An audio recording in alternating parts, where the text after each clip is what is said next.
ملک الموت علیہ السلام اور ایک مالدار کنجوس شخص۔ حضرت سیدنا یزید بن میسرہ رحمۃ اللہ علیہ فرماتے ہیں، ہم میں سے پہلی امتوں میں ایک شخص تھا جس نے بہت زیادہ مال و متاع جمع کیا ہوا تھا اور اس کی اولاد بھی کافی تھی۔ طرح طرح کی نعمتیں اسے میسر تھیں۔ کثیر مال ہونے کے باوجود وہ انتہائی کنجوس تھا، اللہ پاک کی راہ میں کچھ بھی خرچ نہ کرتا، ہر وقت اسی کوشش میں رہتا کہ کسی طرح میری دولت میں اضافہ ہو جائے۔ جب وہ بہت زیادہ مال جمع کر چکا تو اپنے آپ سے کہنے لگا، اب تو میں خوب عیش و عشرت کی زندگی گزاروں گا۔ چنانچہ وہ اپنے اہل و عیال کے ساتھ خوب عیش و عشرت سے رہنے لگا۔ بہت سے خدام ہر وقت ہاتھ باندھے اس کے حکم کے منتظر رہتے، الغرض وہ ان دنیاوی آسائشوں میں ایسا مگن ہوا کہ اپنی موت کو بالکل بھول گیا۔ ایک دن ملک الموت حضرت سیدنا عزرائیل علیہ السلام ایک فقیر کی صورت میں اس کے گھر آئے اور دروازہ کھٹکھٹایا۔ غلام فوراً دروازے کی طرف دوڑے اور جیسے ہی دروازہ کھولا تو سامنے ایک فقیر کو پایا۔ اس سے پوچھا، تو یہاں کس لیے آیا ہے؟ ملک الموت علیہ السلام نے جواب دیا، جاؤ اپنے مالک کو باہر بھیجو، مجھے اسی سے کام ہے۔ خادموں نے جھوٹ بولتے ہوئے کہا، وہ تو تیرے ہی جیسے کسی فقیر کی مدد کرنے باہر گئے ہیں۔ حضرت سیدنا ملک الموت علیہ السلام یہ سن کر وہاں سے چلے گئے۔ کچھ دیر بعد دوبارہ آئے اور دروازہ کھٹکھٹایا۔ غلام باہر آئے تو ان سے کہا، جاؤ اور اپنے آقا سے کہو میں ملک الموت علیہ السلام ہوں۔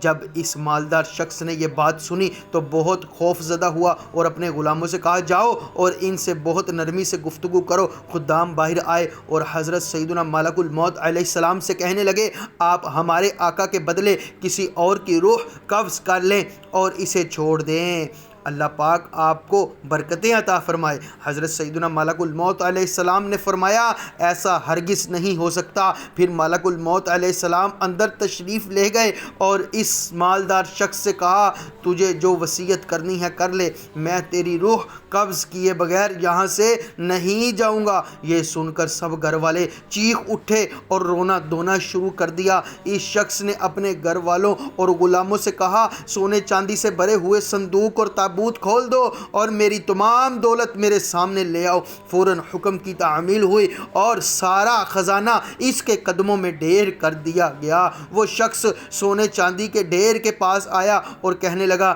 اے ذلیل و بدترین مال، تجھ پر لعنت ہو، تو نے ہی مجھے پروردگار عز و جل کے ذکر سے غافل رکھا، تو نے ہی مجھے آخرت کی تیاری سے روکے رکھا۔ یہ سن کر وہ مال اس سے کہنے لگا، تو مجھے ملامت نہ کر، کیا تو وہی نہیں کہ دنیا داروں کی نظروں میں حقیر تھا؟ میں نے تیری عزت بڑھائی، میری ہی وجہ سے تیری رسائی بادشاہوں کے دربار تک ہوئی، ورنہ غریب اور نیک لوگ تو وہاں تک پہنچ ہی نہیں سکتے۔ میری ہی وجہ سے تیرا نکاح شہزادیوں اور امیر زادیوں سے ہوا، ورنہ غریب لوگ ان سے کہاں شادی کر سکتے ہیں۔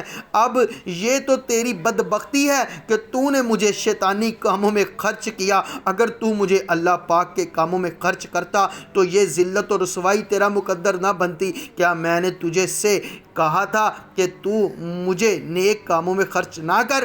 آج کے دن میں نہیں بلکہ تو زیادہ ملامت و لعنت کا مستحق ہے۔ امام جوزی رحمۃ اللہ تعالی علیہ فرماتے ہیں، گویا مال ہر شخص سے اسی طرح کہتا ہے، لہٰذا مال کی برائیوں سے بچ کر رہو اور اسے نیک کاموں میں خرچ کرو۔ اجل نے نہ کسریٰ ہی چھوڑا نہ دارا، اسی سے سکندر سا فاتح بھی ہارا، ہر ایک لے کے کیا کیا نہ حسرت سے دارا، پڑا رہ گیا سب یوں ہی ٹھاٹھ سارا، جگہ جی لگانے کی دنیا نہیں ہے، یہ عبرت کی جا ہے تماشا نہیں ہے۔ کتاب عیون الحکایات، مکتبۃ المدینہ۔